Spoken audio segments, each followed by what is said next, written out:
I'm sharing science-based psychology in my YouTube channel, and today we will be discussing about neuroscience of habits.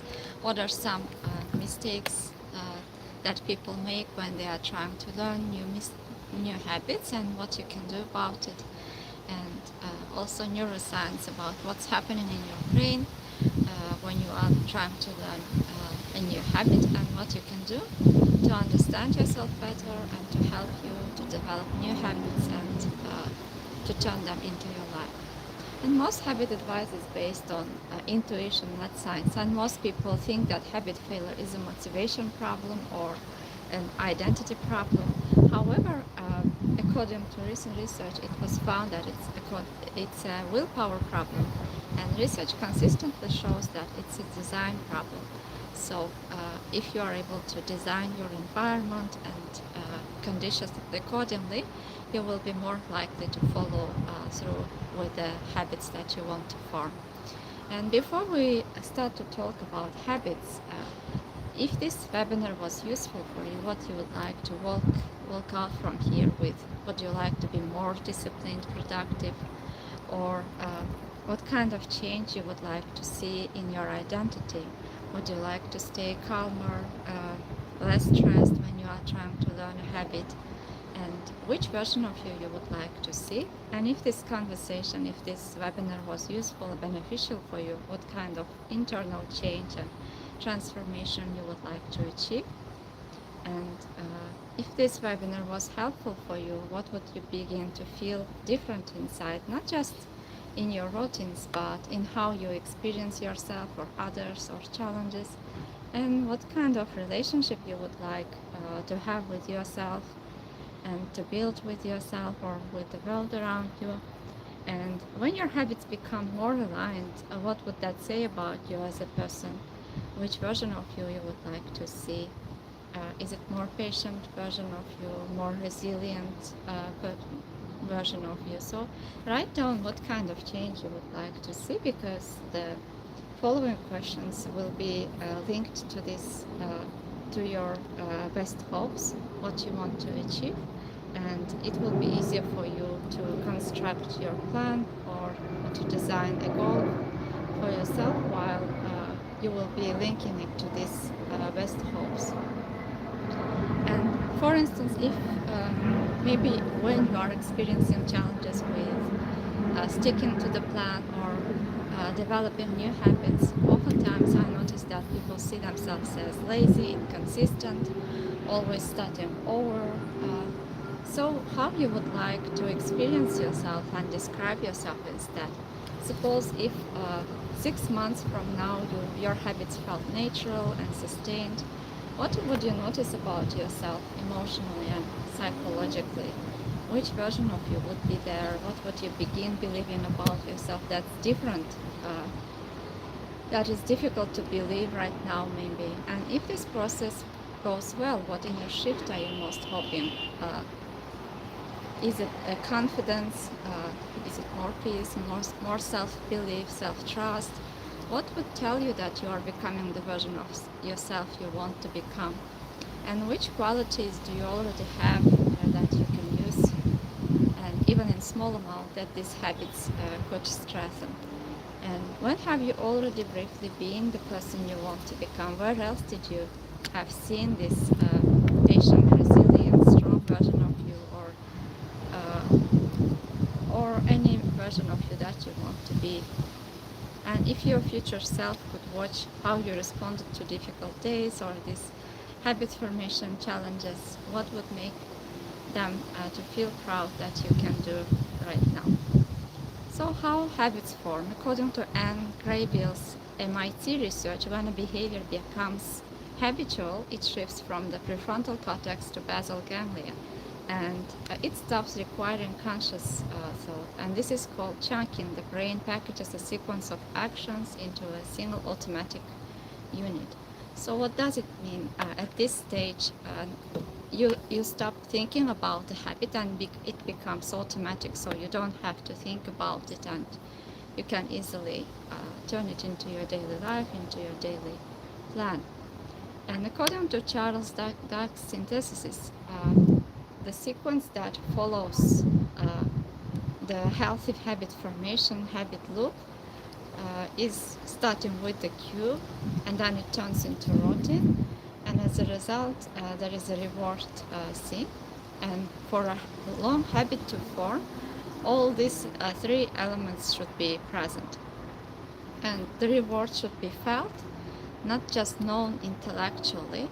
And this is one of main principles that make habit formation easier to last long. And most people quit habits too early because they misunderstand what habit formation actually is. And they might think that if this isn't automate in 2 or 3 weeks, something is wrong. And there is this well-known thought that habits need to be formed in 21 days. However, according to further research, it was found that for some habits, much longer time is required in order to turn them into life and to stick with the plan. And neuroscience says that automaticity develops through repetition over time. It doesn't mean by intensity or doing a habit perfectly or because of motivation, but instead of asking why am I failing, we could start to ask under what conditions does the behavior happen more easily already, and that changes everything. And according to another research, 66-day research that was conducted by Philip Lally, it took people far more than 21 days. It took quite longer for the habit to become automatic and for the people to start doing these behaviors automatically. Therefore, habit formation can be variable and individualized, and according to a person's need, it can take longer than it's assumed. And some behaviors become automatic quickly, others might take longer time, because habits form faster when the behavior is simple, the cue is reliable, and the repetition is consistent. However, this can vary according to circumstances. Therefore, rather than comparing yourself to some 21-day transformation, we can start to ask what would make this easier to repeat tomorrow, and which environments, which qualities, which support can I use in order to make this habit formation easier. And in many psychotherapies, people focus heavily on barriers, pathology, resistance, failure, and in a solution-focused approach, we are searching for times of exceptions when a person was able to develop a healthy habit, for instance, when they were able to be consistent, disciplined, any successful moments, partial progress, workable patterns, and we pay attention to these moments and we try to consider them in details in order to understand what was helping the person to have this success. So if someone says, I only exercise twice this week, we are trying to understand what helped them to exercise for 2 days and how did they manage to do it twice. Because hidden inside those two successes, we can find a lot of strategies and strengths. Maybe mornings worked better for them, maybe laying clothes out helped. What exactly contributed for this success? And maybe they were able to do shorter workouts, for instance, or maybe music has increased their motivation. And in those exceptions, we can find clues that might help us to be used for further success, for repetition of the success and turning it into habit. And we also focus on when is this already easiest to remember. Instead of creating a perfect system, we identify existing successful contexts. And you can ask yourself these questions, for instance, what's already helping, even for a little? When does this happen naturally? What time of day works best? What's different on successful days. And the goal is not theoretical perfection, not doing it perfectly, but discovering workable patterns that can be applied for the future. And routines. Uh, Oftentimes we are trying to change everything at once and setting too big goals. However, our brains interpret it as an uncertainty and a threat, and this might be causing avoidance or willingness to distract ourselves. Therefore, setting goals as small as possible is one of strategies that might help to form the habit formation, because small changes can create larger systemic shifts, and they can help to increase your motivation, willingness, and noticing what difference does it make to the people around you can also help to catch momentum and to increase your competence and evidence of success, and this can create continuity. So instead of asking what's the ideal workout plan, we can start asking what's the smallest version of you would actually repeat consistently.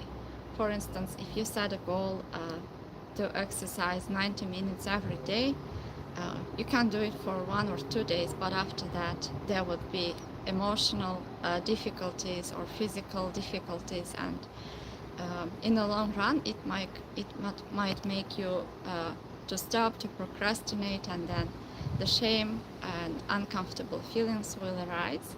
Therefore, setting a goal as small as possible is one of strategies that might support the habit formation. And solution-focused approach understands that attention shapes behavior. When you notice your evidence of success, times of resilience, and what's already working, it helps you to motivate yourself and to give insights on what might work for you and how you can repeat it more.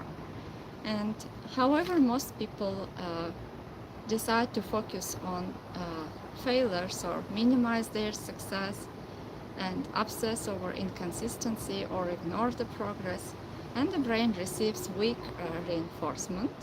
But when we notice the times of success, we are actually remembering the moments when we succeeded, and as a result, subconsciously, we are reinforcing the behavior that we want to advance, to develop, or to do more.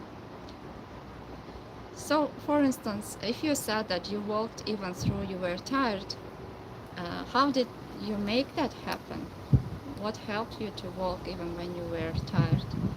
And this question would direct your attention towards capability, agency, and resilience, and this would increase the probability of repetition. It's the same with kids, for instance, when we are noticing their progress and the behavior that we want them to repeat. It's more likely that they would repeat it in the future, and it's called positive reinforcement. So you can do the same strategies, you can apply the same strategies for yourself using these questions. And it's important to notice your progress also because of neurological reinforcement. When you are noticing the signs of progress, or when you are noticing times when you were able to complete or become the version of you that you want to be, your brain receives automatic signals that this matters, this is important for me. And this also creates an emotional connection with your goal or with your best hopes, and therefore if the behavior will stay without emotions, it will be flat. And as we have already mentioned in the beginning, it's important to notice emotional factor as well. And in solution-focused reinforcement, it might look like noticing, acknowledging, understanding, tracking wins, remembering signs of success, appreciating effort, recognizing consistency, and even saying that's more progress than last week helps your nervous system to encode that it's good to continue with this.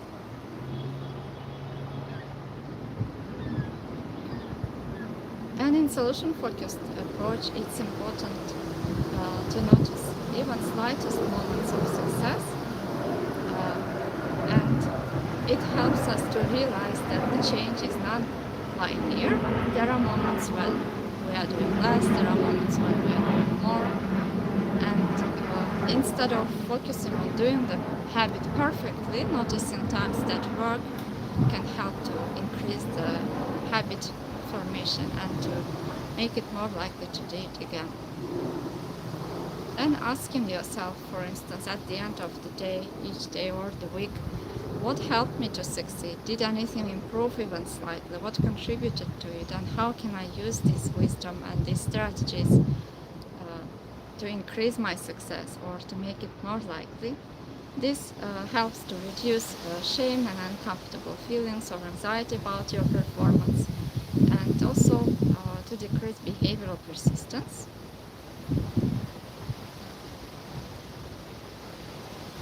And again, as using solution-focused perspective, spending less time analyzing why habits fail forever and focusing on moments, what would tomorrow look like if this was slightly better, if you were slowly developing your habits, makes it more likely to notice what works and how you can benefit from it. For instance, if you already started to form habits that you want and you do want to develop, and you are slightly becoming the version of you that you want to become, what would be the first, the smallest sign of it? What would tell you that you are moving in that direction? And what's the easiest possible version of it? How will you know that you are improving? What would let you know, and what would other people notice about you? So, according to solution-focused perspective, the problem is usually not lack of potential. It might be related with too big, too vague, oversized goals, inconsistent systems, invisible progress, or expecting automaticity too early. So instead of blaming ourselves and criticizing why can't I change, we can turn this into questions. How do we make change easier to repeat, and noticing exceptions and finding resilience and moments of success, and reminding ourselves about our resources. And why generally habits fail? Motivation dependent habits, for instance, oftentimes we are waiting for the motivation to come, but unfortunately most of the time motivation comes when we start to act, when we start to create, to develop a habit. And when we are waiting for motivation to be perfect or for the mood to be perfect, that's one of the problems and why the habit formation fails. And if we are waiting for motivation, it will be as inconsistent as motivation. And a true habit executes whether or not you feel like that. So if we are gonna decide our actions or whether to do this habit or not to do according to our emotions, then when we feel fatigued, stressed, or overwhelmed, the habit formation will be damaged and it will be more difficult to follow through. And oftentimes we also set too big, vague, uncertain goals. For instance, we want to exercise for 90 minutes every day, and when we feel overwhelmed by it, like first it sounds good, but when you start to try to do it everything at once, you might feel overwhelmed again, or it can be difficult to follow through with such a big goal, and then your motivation might fail and it can be more difficult to follow through and to form habits. But when we set smaller habits, it becomes easier to stick with the habit and automatize the behavior. And missing the cue, if we don't have exact certain cue, then the habit depends on memory, and memory is unreliable, and cues are not. Therefore, setting certain keys for yourself and being sure about it, planning these cues in details would help. And if you are having delayed or unclear reward, the brain's reward system is designed for immediate feedback, and without immediate reward, the loop doesn't close. For instance, previously we were discussing about surgeons, that whenever they are performing a surgery, they are seeing actually uh, their work, how they are performing, and this is giving a kind of reward and automatic feedback. Or when you are trying to write an assignment, uh, you can, for instance, calculate how many words you have written, and this gives you an automatic feedback and also a kind of reward, and this would motivate you and encourage you to continue with the habit. And when we want a lot of things and too soon,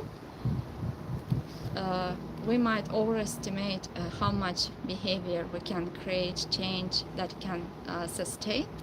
And when we set smaller goals, smaller habits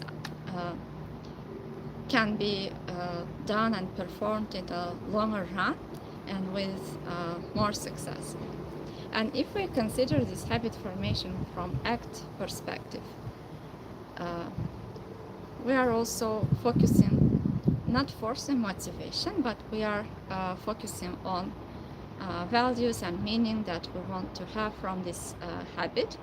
So this means that even when you feel unmotivated, or when you feel overwhelmed, anxious, or sad, depressed, ACT encourages us to think about values, about the version of ourselves and that we want to become.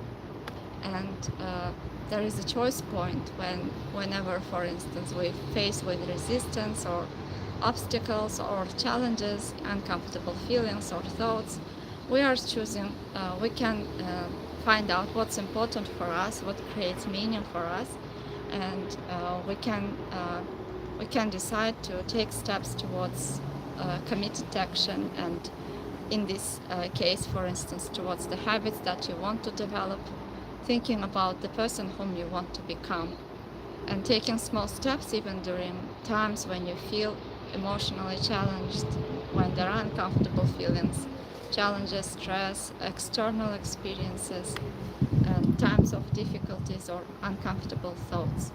So instead of motivation-dependent habits, ACT encourages us towards values-dependent habits, and if execution requires motivation, it might be as inconsistent as motivation, but when we set goals that would be aligning with the meaning that we have, it will be easier to bear this discomfort and to take action, even at times when we don't feel comfortable and when we don't want to continue with the habit.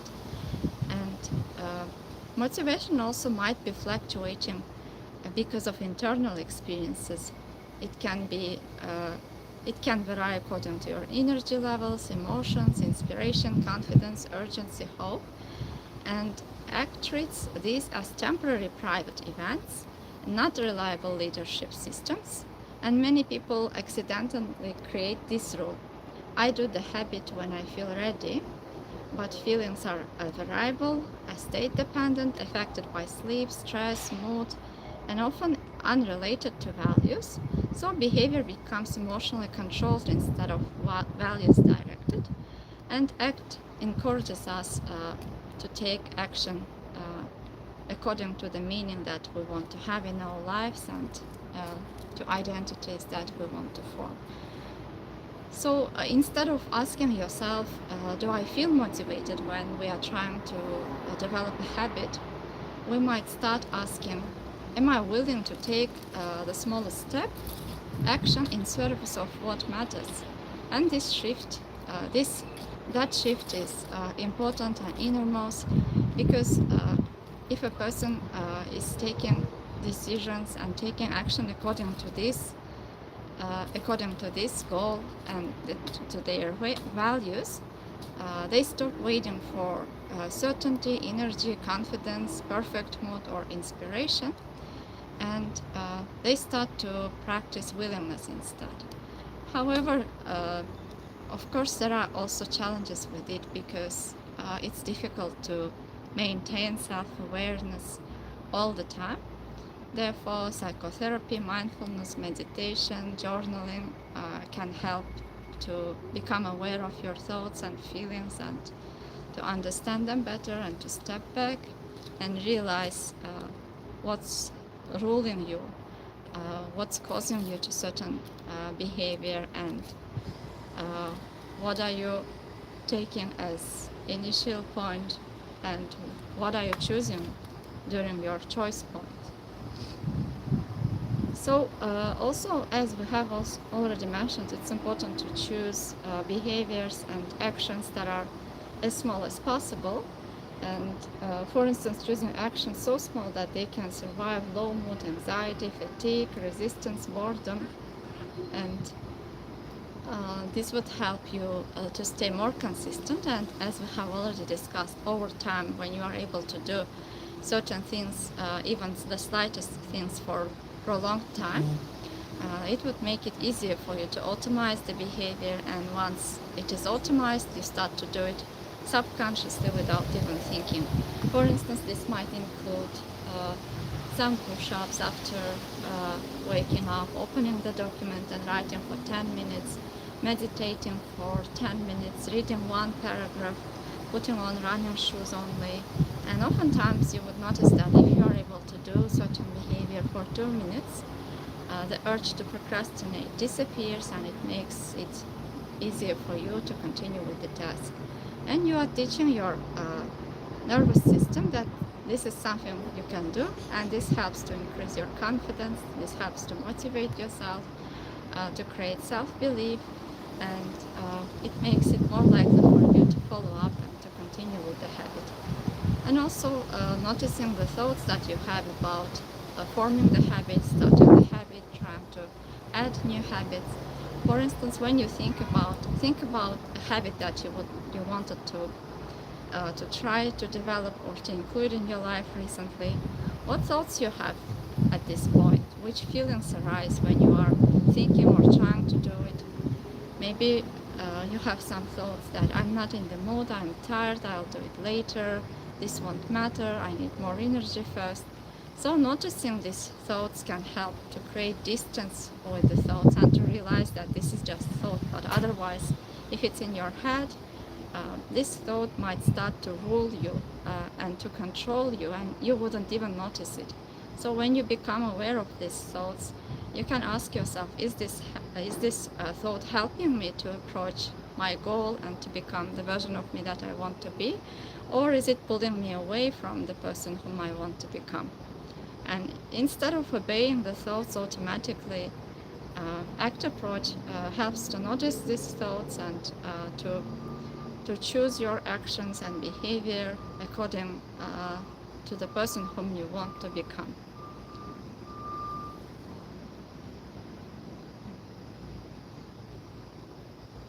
So, as we have already discussed, if our goals are too big and too vague, too uncertain and too challenging, large goals might trigger avoidance, overwhelm, perfectionism, shame spirals, and therefore cognitive fusion also.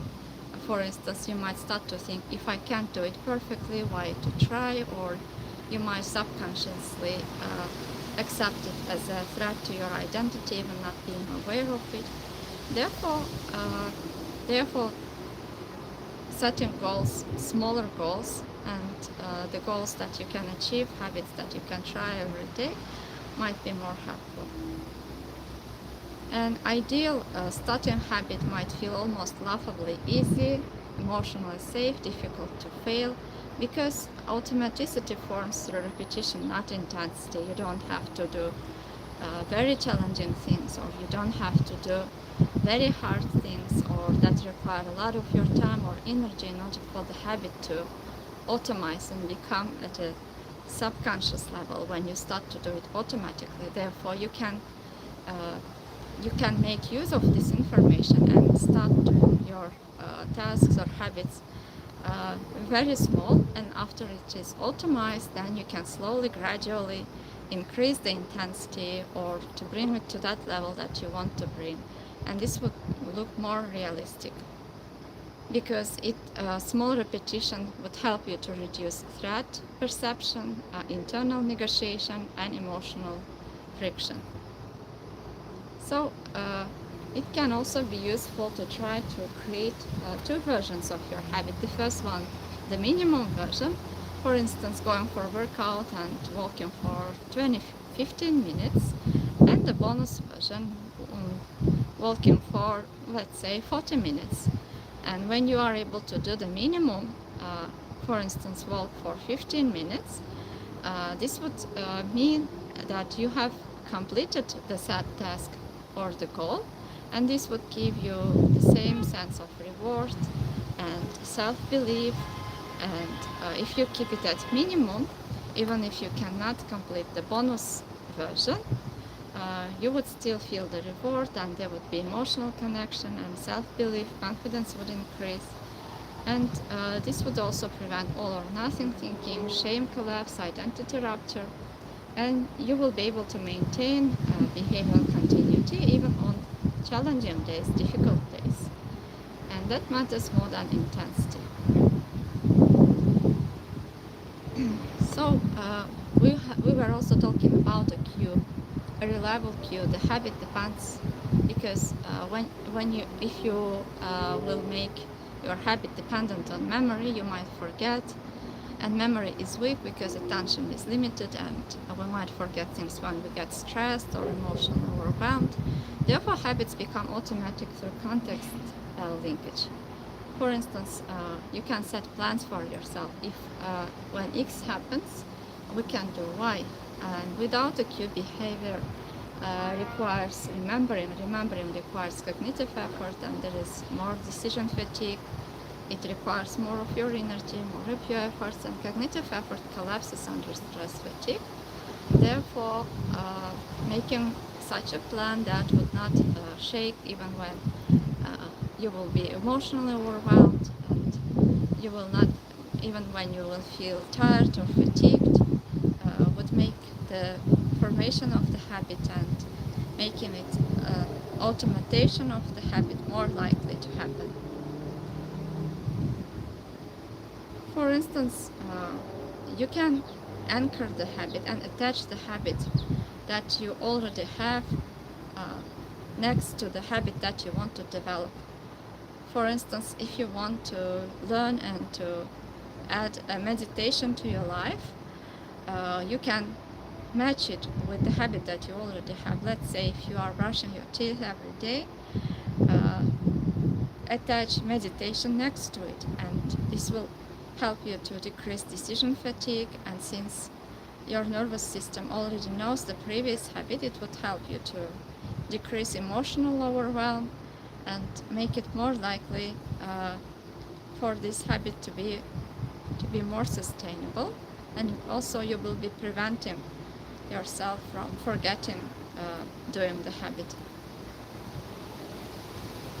And it's important for the cue to be obvious, stable, and already happening daily.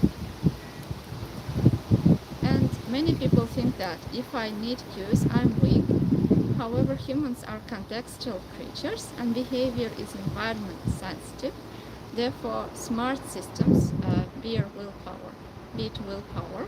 So instead of relying on the willpower, we can create systems that would work, and the systems that would help us to make the habits more automatic. And also reducing friction. What can reduce friction? If you want a habit to happen more, you can try to lower activation energy. For instance, adjusting your environment accordingly, and adjusting your environment so that the habit would occur more automatically. For instance, if you want to go to work out, preparing your clothes in advance and leaving them somewhere in the places that you can see, or if you want to read more, leaving a lot of books around the house and making it more easily to find the books and to start reading, or adjusting your environment if you need any details for the task to be completed. Preparing these details in advance can help to decrease the friction decrease emotional overwhelm, cognitive taking decisions, and would make it more likely for the habit to be automated. And if you are having delayed or unclear reward, uh, this also would decrease reinforcement. For instance, if fitness rewards are delayed, emotional healing is delayed, discipline rewards are delayed, nervous system starts to ask, why am I doing this?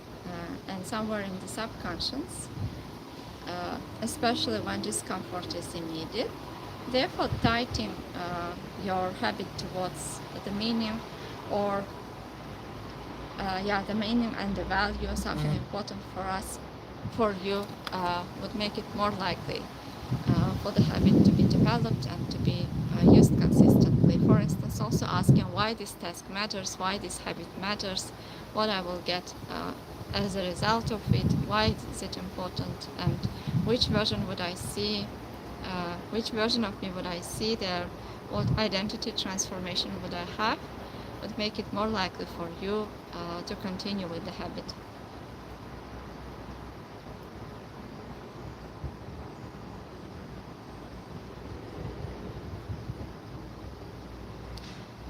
And also, instead of focusing just on outcomes, for instance, if you are trying to lose a weight, if you want to be more productive, asking yourself, did I move towards my meaning today, would help to reduce perfectionist collapses. And even though if you couldn't do the habit perfectly, this would still make you realize that you made some shift towards the meaning and towards the version of you that you want to become. And this would decrease shame, emotional overwhelm, anxiety, and would help you to focus on identity rather than perfectionism.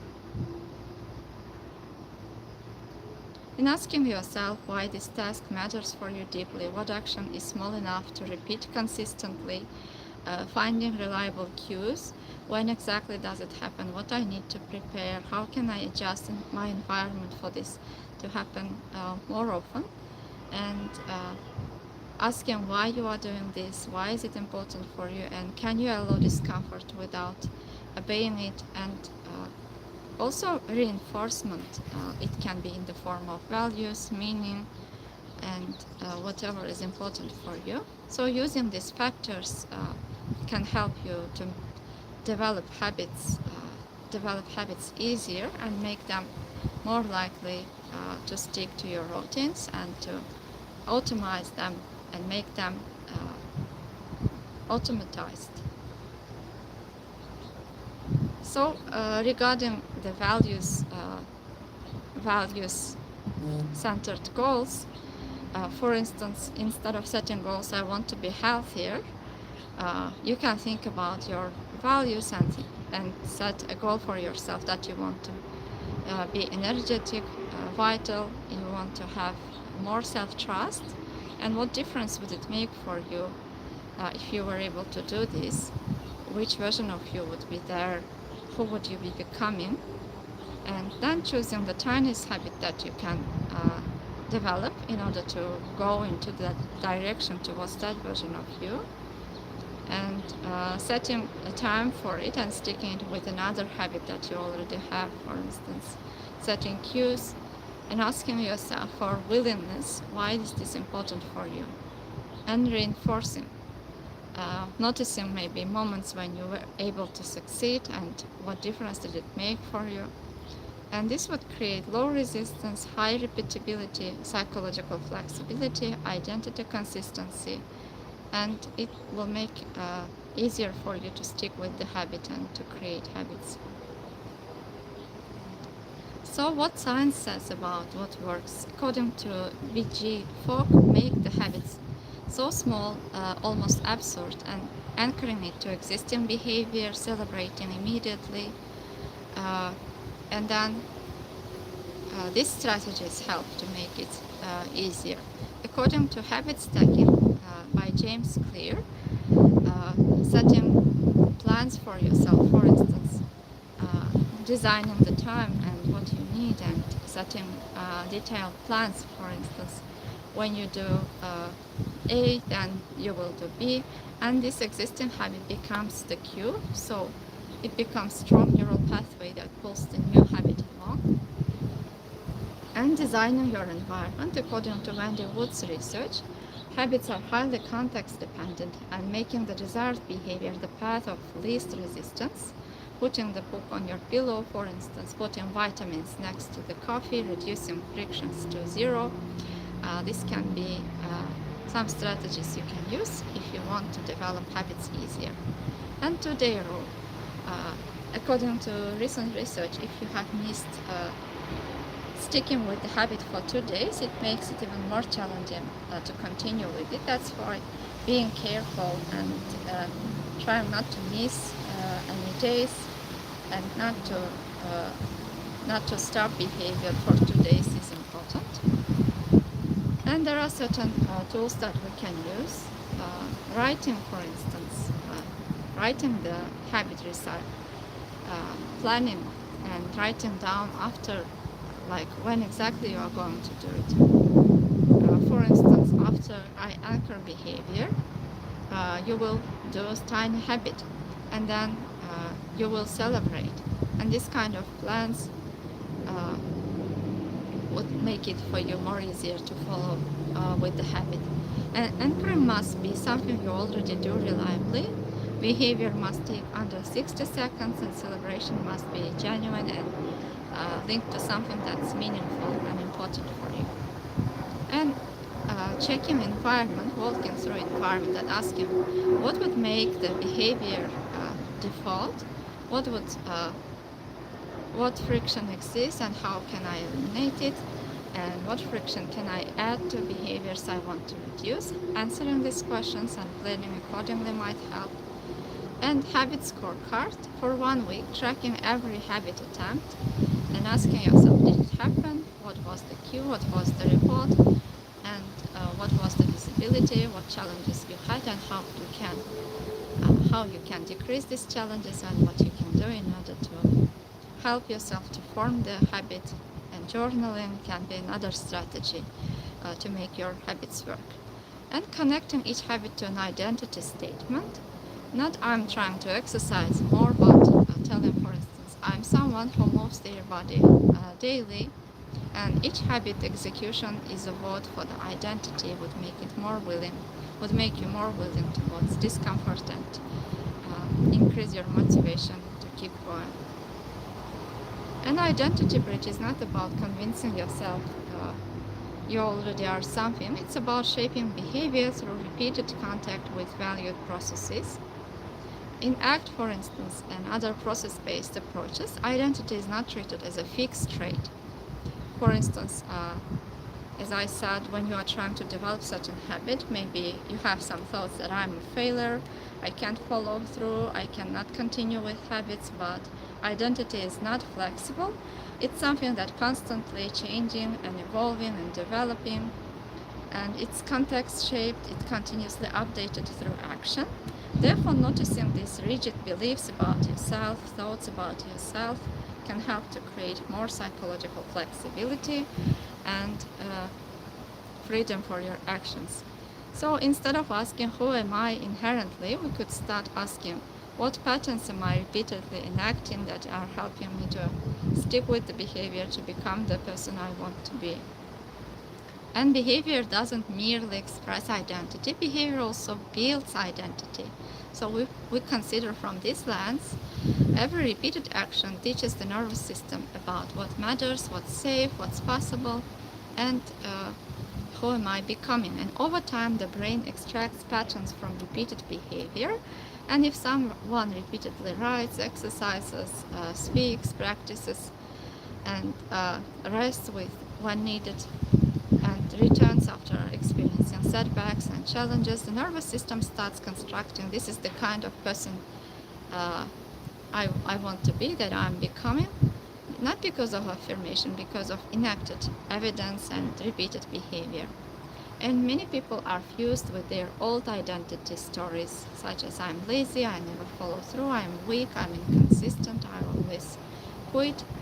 And these are not objective truths, they don't have to be the reality, they are learned verbal constructions, or maybe some learned opinion from other people, and your beliefs about yourself, and if they were learned from somewhere else, they can be changed again, and you can diffuse from these thoughts and create freedom for yourself, and create new identity, create new behaviors, new ways of acting, new habits. And when you connect a habit to an identity process, it's important because not of the sentence itself. The important element is here that repeated behavioral evidence underneath it, and each action would help you to disconfirm evidence against the old story, reinforce for a new behavioral pattern, and lift experience of flexibility. So app doesn't ask, do you believe that you are disciplined, or do you believe that you are not disciplined, that you are a failure. It simply asks, is this thought, is following this thought is helpful for you to become the person whom you want to be, and is this helping you to approach the person, or is it pulling you away? And imagine how, for instance, you are responding all the time when you have these self-critical thoughts. Are you following them, and is it being useful for you? Is it being beneficial for you? Or what else you can do? What else you can do differently? How you can respond in a manner that would help you to get closer towards the version of you want to be? And this is the major shift that's happening when we start to notice these thoughts and to stop acting like before, and reinforce new behaviors.